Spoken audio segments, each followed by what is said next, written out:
Friends, ഇതാണ് ഹൈദരാബാദിലെ Mecca മസ്ജിദ്. ഹൈദരാബാദിൽ കാണാൻ വരുന്നവരുടെ മെയിൻ ഡെസ്റ്റിനേഷനുകളിൽ ഒന്ന്. അപ്പൊ ഇവിടുത്തെ കാഴ്ചകളും വിശേഷങ്ങളാണ് ഇന്നത്തെ വീഡിയോ. ഹൈദരാബാദിലെ ഏറ്റവും വലിയ മുസ്ലിം പള്ളിയാണ് ഈ മക്ക മസ്ജിദ്. 10,000 ആൾക്കാർക്ക് ഒരേ സമയം ഇരുന്ന് പ്രാർത്ഥിക്കാൻ പറ്റിയ സൗകര്യം അകത്തും പുറത്തുമായി ഈ പള്ളിയിലുണ്ട്. മുസ്ലിം മതക്കാരുടെ പുണ്യസ്ഥലമായ മക്കയിൽ നിന്ന് കൊണ്ടുവന്ന മണ്ണ് ഈ പള്ളി നിർമ്മിച്ചപ്പോൾ ഉപയോഗിച്ചിട്ടുണ്ടെന്നാണ് പറയപ്പെടുന്നത്. അതുകൊണ്ട് തന്നെയാണ് ഈ പള്ളിക്ക് മക്ക മസ്ജിദ് എന്ന് പേര് വന്നതും.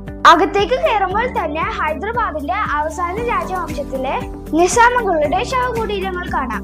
അതേപോലെ തന്നെ ഒറ്റക്കല്ലിൽ കൊത്തിയെടുത്ത മനോഹരമായ കൊത്തുപണികളും നമുക്കിവിടെ കാണാൻ കഴിയും. വലിയൊരു മുറ്റവും അതിന് നടക്ക് വലിയൊരു കുളവും ഒക്കെയായി ഒരു പ്രത്യേക വൈബാണ് ഇവിടെ. പിന്നെ ഒരുപാട് പ്രാവുകൾ ഇവിടെ ഇങ്ങനെ കൂട്ടത്തോടെ പറന്നു നടക്കുന്നത് കാണാനും നല്ല രസമുണ്ട്.